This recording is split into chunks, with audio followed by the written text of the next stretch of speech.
Hello everyone, आज हम लोग एलिफैटिक इलेक्ट्रोफिलिक सब्स्टिट्यूशन में factor affecting the reactivity of aliphatic electrophilic substitution reaction discuss करने वाले हैं। ठीक है, इसमें कुछ फैक्टर्स हैं जैसे effect of substrate structure, solvent effect and effect of leaving group. तो सबसे पहले हम लोग जो डिस्कस करेंगे इफेक्ट ऑफ सबस्ट्रेट स्ट्रक्चर। तो देखो, सबस्ट्रेट का स्ट्रक्चर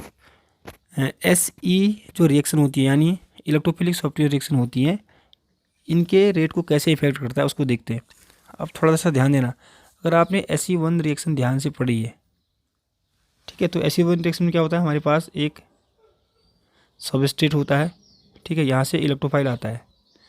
इसकी अगर मैकेनिज्म में देखिए तो पहले स्टेप में क्या होता है, हेटेरोलाइसिस होता है, मतलब ये बॉन्ड ब्रेक होता है कार्बन की तरफ। वो इसलिए होता है क्योंकि कार्बन और एक्स में कार्बन की इलेक्ट्रोनेगेटिविटी ज़्यादा होती है यहाँ पर, ठीक है, तो क्या होगा, C पर नेगेटिव आता है ऐसे, ठीक है, और X पर पॉजिटिव होगा, तो इसको बनते हैं कार्बे एनाइन। जो इंटरमीडिएट बनता है हमारा SE1 रिएक्शन में वो बनता है कार्बे एनाइन, ठीक है। अब कार्बे एनाइन इंटरमीडिएट बनता है तो कार्बे एनाइन के अगल बगल में कोई इलेक्ट्रॉन विड्रॉइंग ग्रुप लगाया, जैसे NO2 लगाया, यानी कुछ और भी लगाया, तो कार्बे एनाइन की रिएक्टिविटी को कभी भी आपने देखा होगा कि इलेक्ट्रॉन विड्रॉइंग ग्रुप क्या होते हैं, करते हैं, वो बढ़ाते हैं। जैसे कार्बोकेटाइन होता है, कार्बोकेटाइन की जो रिएक्टिविटी है इलेक्ट्रॉन डोनेटिंग ग्रुप बढ़ाते हैं, ठीक है। ऐसे ही जो कार्बे एनाइन है उनकी रिएक्टिविटी को इलेक्ट्रॉन विड्रॉइंग ग्रुप बढ़ाते हैं, ठीक है। तो एक चीज़ यहाँ पर हमको समझ में आती है कि the rate of SE1 reaction are increase by electron withdrawing group. Electron withdrawing group SE1 reaction के रेट को इंक्रीज करेंगे, ठीक है। और ऐसे ही अगर हम यहाँ पर इलेक्ट्रॉन डोनेटिंग ग्रुप लगा देंगे, यहाँ पर सपोज करो हमारे विड्रॉइंग की जगह इलेक्ट्रॉन डोनेटिंग लगा दिया, कोई सा भी जैसे एल्काइल लगा दिया, ठीक है, तो इलेक्ट्रॉन विड्रॉइंग ग्रुप क्या करते हैं, इलेक्ट्रॉन देकर यहाँ पर डेंसिटी और भी बढ़ा देंगे जिससे रिएक्टिविटी डिक्रीज हो जाएगी, ठीक है। तो याद क्या करना है कि SE1 जो रिएक्शन है उसकी रिएक्टिविटी को इलेक्ट्रॉन विड्रॉइंग ग्रुप इंक्रीज करेंगे और इलेक्ट्रॉन डोनेटिंग ग्रुप डिक्रीज करेंगे, ठीक है। अब यहाँ पर देखो, अब लिखा है कि फॉर SE2 बैक। अब हमको पता है कि जो SE2 जो रिएक्शन होती है वो बैक भी होती है, फ्रंट होती है। SE2 जो बैक रिएक्शन होती है उसमें जो रिएक्टिविटी होती है एल्काइल ग्रुप की वो इस ऑर्डर में होती है, मतलब कि जितना छोटा है एल्काइल ग्रुप होगा उतनी ज़्यादा रिएक्टिविटी होगी, ठीक है। जैसे मिथाइल है सबसे छोटा, इसमें से इथाइल है, प्रोपाइल है, आइसोप्रोपाइल है, टर्सरी ब्यूटाइल है, न्यूपेंटाइल है, सबसे बड़ा ग्रुप ये है, बड़ा बल्कि ग्रुप है, ठीक है। तो इसकी रिएक्टिविटी बहुत ही कम होगी SE2 बैक के लिए और इसकी रिएक्टिविटी सबसे ज़्यादा होगी। इसका रीजन क्या होता है, अगर आपने कभी भी SN2 रिएक्शन पढ़ी है तो सेम इसी की तरह है यहाँ पर भी देखो। अब जैसे सपोज करो हमारे पास ऐसा है CH3X, मैंने कोई सा एग्जाम्पल ले लिया, ठीक है। इसमें क्या हो रहा है, बैक साइड से क्या आ रहा है, इलेक्ट्रोफाइल आ रहा है। अब बैक साइड से इसलिए आता है क्योंकि भाई फ्रंट साइड से आने पर इसमें ये इसके साथ रिपल्सन फेस करता है, तो फ्रंट से आता नहीं है तो बैक साइड से आता है, ठीक है। बैक साइड से होता क्या कि इसको कहाँ पर अटैक करना है, कार्बन पर अटैक करना है।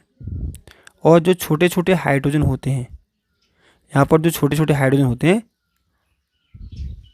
तो वो इसको अटैक करने से रोकते तो हैं, पर क्योंकि छोटे छोटे हैं तो कम रोकते हैं, तो इजीली अटैक यहाँ पर हो सकता है इसका, ठीक है।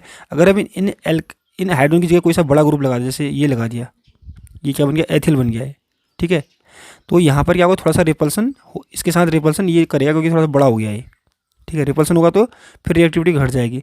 अगर एक और बल्कि ग्रुप लगा दें, बड़ा ग्रुप लगा दें तो रिएक्टिविटी और भी घट जाएगी, एक और लगा दें तो रिएक्टिविटी और भी घट जाएगी। कहने का मतलब है कि अगर जितना छोटा एल्काइल ग्रुप होगा जैसे ये है, वहाँ पर जो हमारे पास इलेक्ट्रोफाइल है बैक साइड से इजीली अटैक कर पाएगा, ठीक है। जैसे ही ग्रुप बढ़ेगा, एल्काइल ग्रुप यहाँ पर बढ़ गया है, यहाँ पर और भी बढ़ गया, तो रिएक्टिविटी क्या होगी, घट जाएगी, ठीक है। अब सॉल्वेंट इफेक्ट। अब जो सॉल्वेंट है, देखो जो SE1 मैकेनिज्म है उसमें पहला स्टेप होता है हेटेरोलाइसिस।